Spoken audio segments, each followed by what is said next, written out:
जय श्री राधे कृष्ण। आप सभी का हमारे YouTube चैनल पे बहुत बहुत स्वागत है। आइए आज सुनते हैं हरितालिका तीज व्रत की कथा। जो भी भक्त सच्ची श्रद्धा के साथ हरितालिका तीज का व्रत करते हैं या कथा श्रवण करते हैं, भगवान शिव माता पार्वती की कृपा से सभी प्रकार के सुख और समृद्धि की प्राप्ति होती है।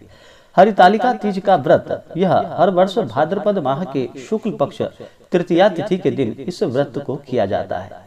इस व्रत को महिलाएं अखंड सौभाग्य की प्राप्ति के लिए इस व्रत को करती हैं। इस व्रत में निर्जला रहा जाता है और इस दिन दिन और रात्रि जागरण किया जाता है। इससे अनंत गुना पुण्य फलों की प्राप्ति होती है। इस व्रत में भगवान गणेश, माता पार्वती और भगवान शिव का जो भी सच्ची श्रद्धा के साथ पूजन करते हैं और हरितालिका तीज का कथा श्रवण करते हैं, उन्हें अनंत पुण्य फलों की प्राप्ति होती है। जो व्रत नहीं भी कर पाते हैं, अगर कथा सच्ची श्रद्धा के साथ श्रवण करते हैं, उन्हें सभी प्रकार के सुख और समृद्धि की प्राप्ति होती है। तो आइए सुनते हैं हरितालिका तीज व्रत की संपूर्ण कथा। सबसे पहले भगवान शिव का ध्यान करते हैं।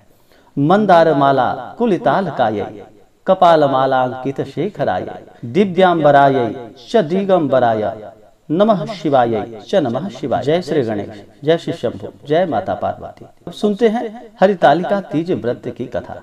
तो बोलिए प्रेम से भगवान भोलेनाथ की जय, माता पार्वती की जय, भगवान गणेश की जय। बहुत समय पहले की बात है।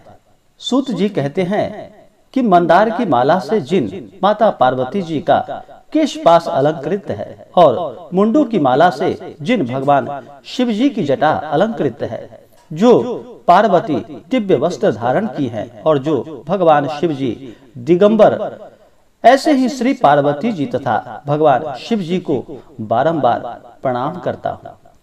रमणीक कैलाश पर्वत के शिखर पर बैठी हुई श्री माता पार्वती जी कहती हैं कि हे महेश्वर, हमें कोई ऐसा गुप्त व्रत या पूजन बतलाइए जो सब धर्मों में सरल हो, जिसमें परिश्रम भी कम करना पड़े लेकिन फल अधिक मिले।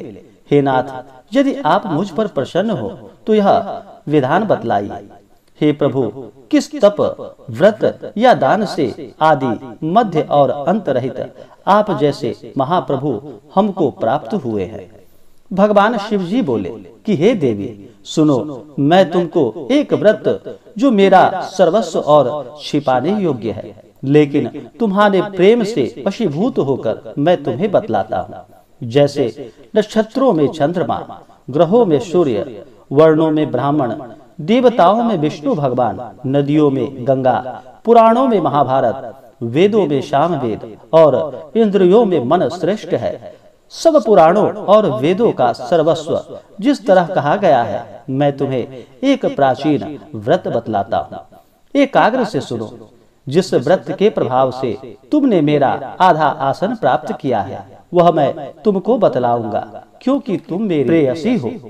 भाद्रपद माह में हस्त नक्षत्र से युक्त शुक्ल तृतीया तिथि को उसका अनुष्ठान मात्र करने से स्त्रियां सब पापों से मुक्त हो जाती हैं।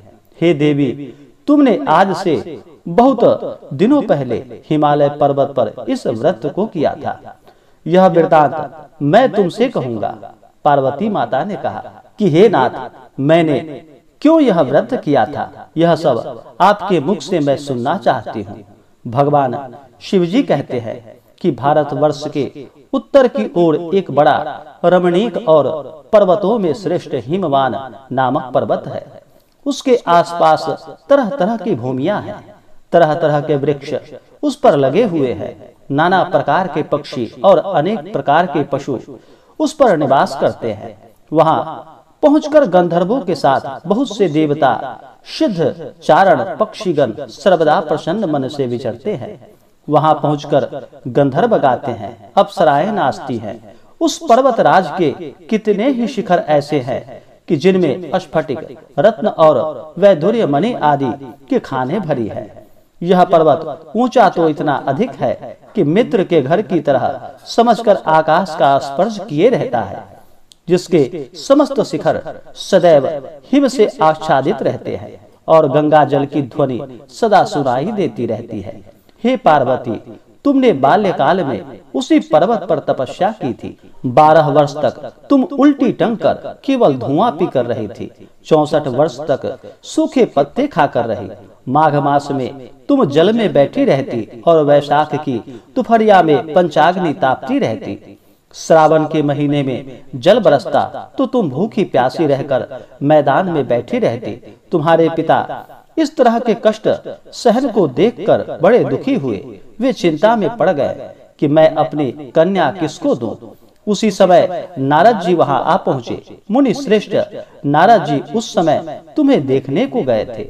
नारद जी को देखकर गिरिराज ने अर्घ पाद्य आसन आदि देकर उनकी पूजा की और कहा कि हे स्वामी, आप किस लिए आए हैं? मेरा अहोभाग्य है, आपका आगमन मेरे लिए अच्छा है।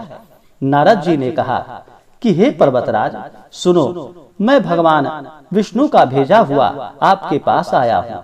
आपको चाहिए कि यह कन्या रत्न किसी योग्य वर को दे।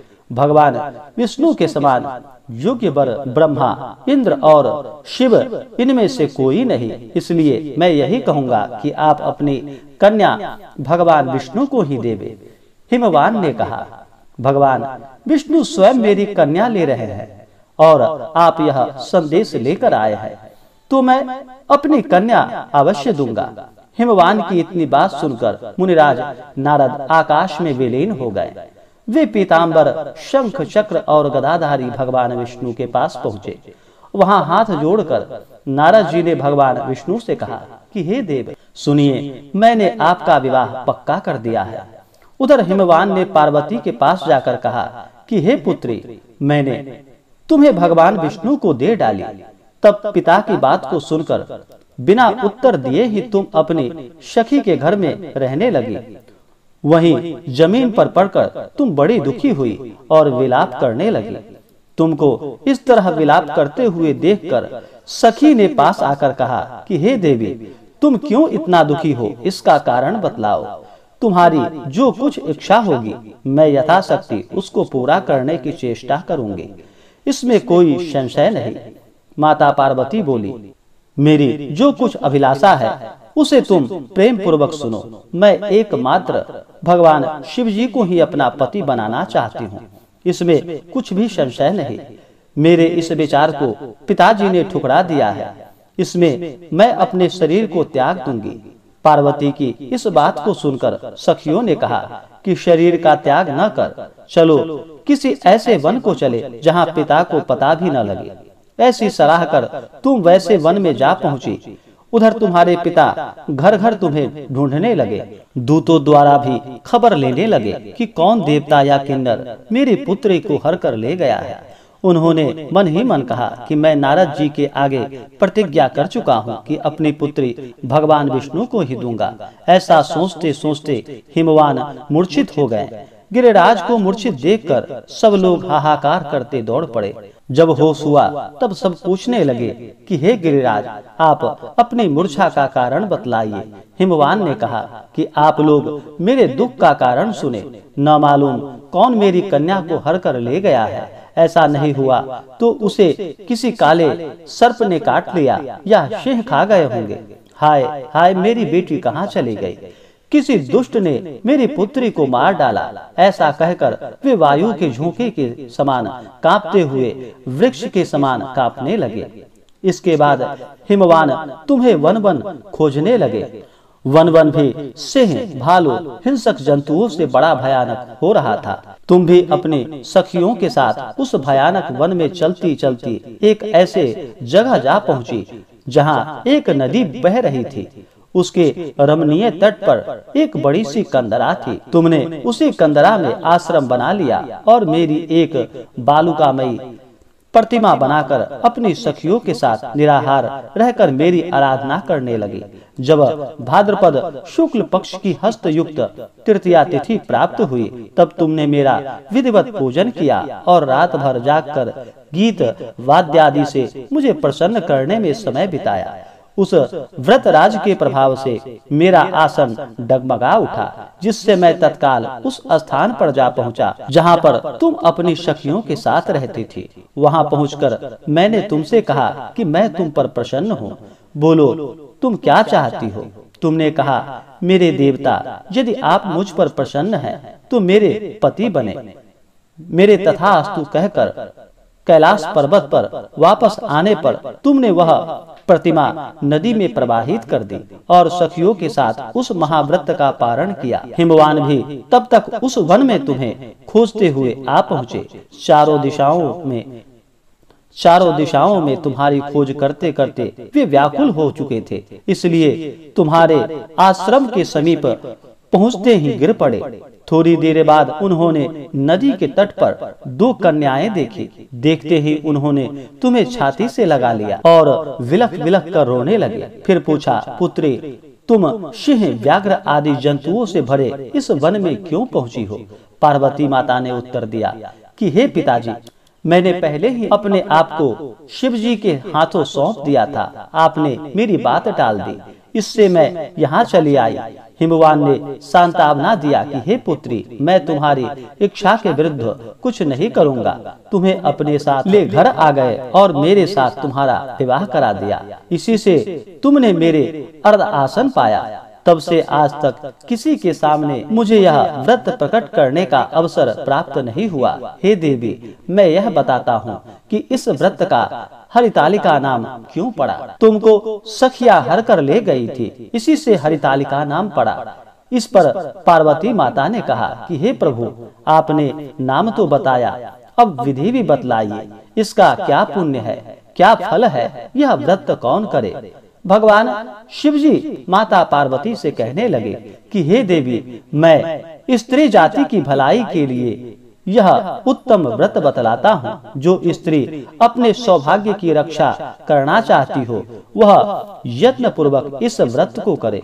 पहले कदली के खंभे आदि से सुशोभित एक सुंदर मंडप बनाए। उसमें रंग बिरंगी रेशमी कपड़ों से चंदवा लगाकर चंदन आदि सुगंधित द्रव्यों से वह मंडप लिपवावे। फिर शंख, भीरी, मृदंग आदि बजाते हुए बहुत से लोग एकत्रित होकर तरह तरह के मंगलाचार करते हुए उस मंडप में पार्वती तथा शिव जी की प्रतिमा स्थापित करे। उस रोज दिन भर उपवास कर बहुत से सुगंधित फूल, गंध और मनोहर धूप, नाना प्रकार के नैवेद्य आदि एकत्र कर मेरी पूजा करे और रात भर जागरण करे। ऊपर जो वस्तुएं बताई गई हैं, उनके अतिरिक्त नारियल, सुपारी, जमीरी नींबू, लौंग, अनार, नारंगी आदि जो फल प्राप्त हो सके उन्हें इकट्ठा कर ले। उस ऋतु में जो फल तथा फूल मिल सके विशेष करके रखे। फिर धूप दीपादि के द्वारा निम्नलिखित मंत्रों का उच्चारण करते हुए पूजन करे। इसके बाद शिवाय, शिव स्वरूपिण्यै, यहाँ से लेकर प्रसन्ना भव पार्वती तक के मंत्रों का उच्चारण करे, जिसका अर्थ इस प्रकार है, हे शिवे, हे शिव रूपिणी, हे मंगले, सब अर्थों को देने वाली, हे देवी, हे शिव रूपे आपको नमस्कार है। हे शिव रूपे आपको नमस्कार है। हे शिवे आपको सदा के लिए नमस्कार है। हे ब्रह्म रूपिणी आपको नमस्कार है। हे जगत धात्री आपको नमस्कार है। हे सिंह वाहिनी, संसार के भय से भयभीत मुझ दीन की रक्षा करो। इस कामना की पूर्ति के लिए मैंने आपकी पूजा की है। हे पार्वती, मुझे राज्य और सौभाग्य दो, मुझ पर प्रसन्न हो।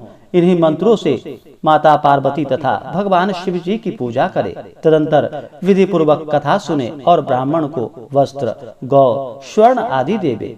इस तरह एक चित्त होकर स्त्री पुरुष दोनों एक साथ पूजन करे। फिर वस्त्र आदि जो कुछ हो उनका संकल्प करे। हे देवी, जो स्त्री इस प्रकार पूजन करती हैं, वह सब पापों से छूट जाती हैं और उसे 7 जन्म तक सुख तथा सौभाग्य की प्राप्ति होती है।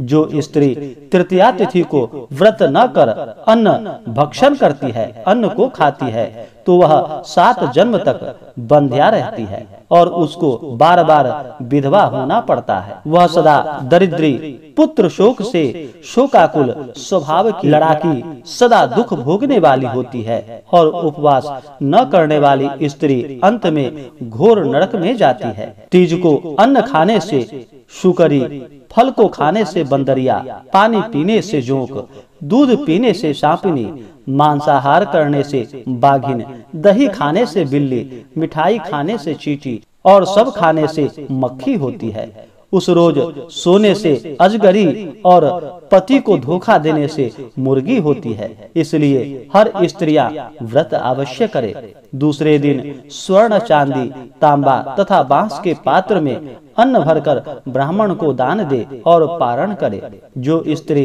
इस प्रकार व्रत को करती है वह मेरे समान पति, और जब वह मरने लगती है तो तुम्हारे समान उसका रूप हो जाता है।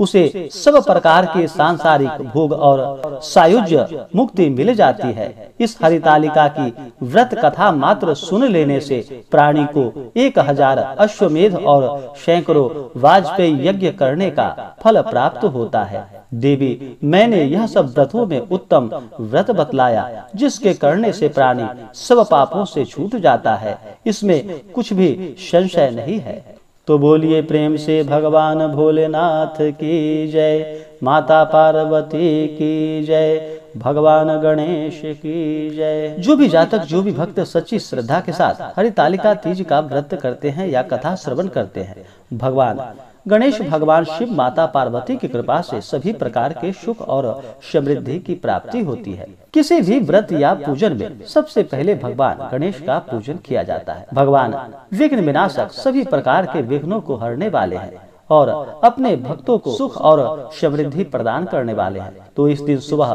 ब्रह्म मुहूर्त में उठ करके नित्य क्रियाओं से निवृत्त होकर के गंगा नदी में या घर के जल में ही थोड़ा सा गंगा जल मिला करके स्नान करना चाहिए। शुद्ध वस्त्र धारण करके और फिर व्रत का संकल्प लेना चाहिए कि हे भगवान भोलेनाथ, माता पार्वती, आज मैं हरितालिका तीज का व्रत करने जा रही हूँ। इस प्रकार से मन में संकल्प लेते हुए दिन भर व्रत उपवास रहते हुए, निराहार रहते हुए भगवान का पूजन करना चाहिए। रात्रि जागरण करनी चाहिए, कथा श्रवण करनी चाहिए। इससे अनंत गुना पुण्य फलों की प्राप्ति होती है। तो आशा करता हूँ कि यह जानकारी आपको अच्छा लगा हो। ऐसे ही जानकारियाँ प्राप्ति के लिए हमारे इस चैनल को लाल बटन दबा करके सब्सक्राइब करें, साथ में बेल आइकन घंटी को दबाएं ताकि मेरे वीडियो का नोटिफिकेशन आपके पास सबसे पहले पहुंचे। वीडियो को लाइक और अपने मित्रों तथा दोस्तों के साथ शेयर करें। सुखी रहें और स्वस्थ रहें। जय श्री राधे कृष्ण। धन्यवाद।